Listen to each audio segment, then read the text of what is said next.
आज हम एक अजीम शख्सियत को अपने बीच पा करके हम बहुत ज्यादा खुश हैं। ऐसे शख्सियत सदियों में पैदा होते हैं। आज हमारे साथ जो मेहमान खास हैं वो जो है डॉक्टरी मैदान के माहिर शख्सियत के मालिक हैं, डॉक्टर मोहम्मद मूसा अली साहब, जो हमारे आज मेहमान खास हैं सीमांचल ज्ञान केंद्र मंच पर।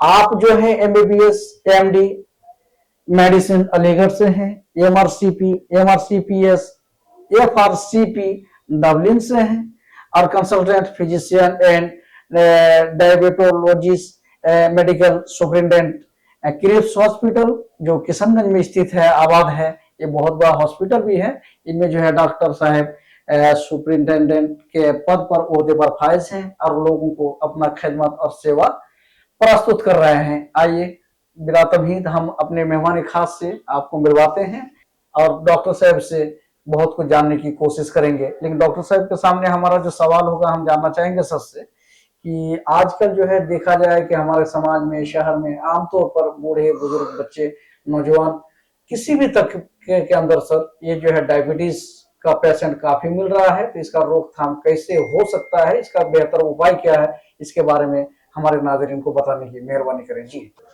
मैं डॉक्टर मोहम्मद मूसा अली, मैंने MBBS MD अलीगढ़ से किया था जैसा कि उन्होंने बताया अभी, और फिर MRCP और FRCP मैंने फिर आयरलैंड से किया है, जो डबलिन से। जो उसके बाद फिर मैंने तकरीबन 20-25 साल मैंने सऊदी अरब के government hospital King Fahd hospital में अपनी खिदमत अंजाम दिया है।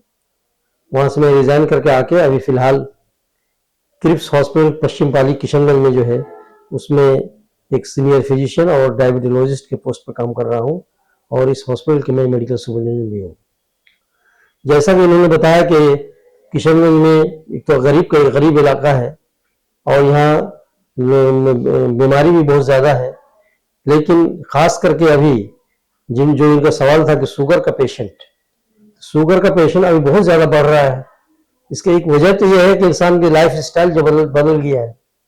पहले ज़माने में लोग जो है खाने पीने में ध्यान देते थे, अभी जो है उल्टी सीधी चीज़ें खाते रहते हैं और खाना तो ज़्यादा खाते हैं लेकिन वर्जिश वगैरह नहीं करते हैं, जिस्मानी काम नहीं करते हैं।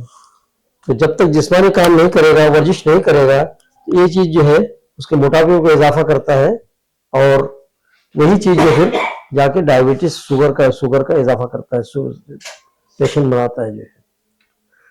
तो हमें पहली चीज़ तो है कि मुझे अपने खाने पीने में परहेज करना है और अपने आप को एक्टिव रखना है, कोई ना कोई एक वर्जिश करनी है।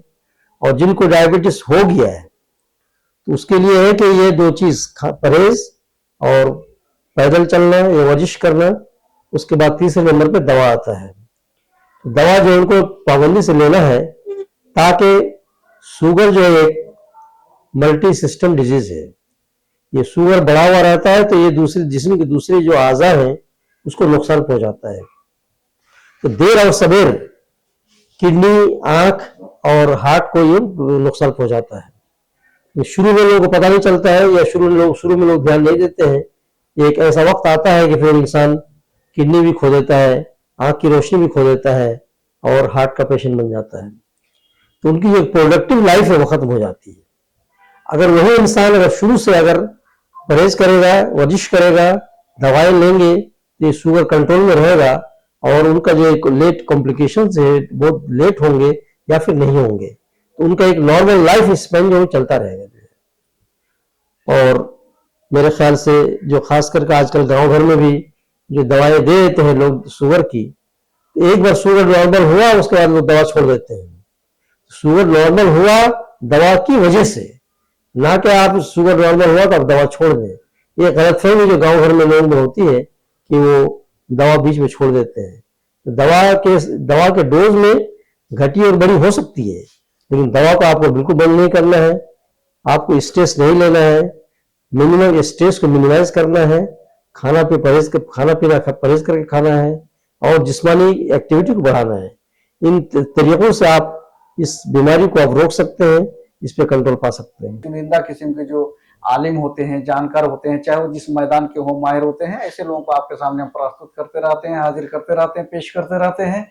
मेरा मकसद और मनसा यही होता है कि इन अजीम शख्सियतों से हम लोग जो है सुन करके कुछ सीखें, हमारे अंदर भी ऐसा जज्बा पैदा हो ताकि हम या हमारे आने वाला जो नस्ल है, जो हमारे आने वाले नौनिहाल हैं, उनको हम जो है किसी ना किसी मैदान में बेहतर परफॉर्मेंस के लिए तैयार कर सके।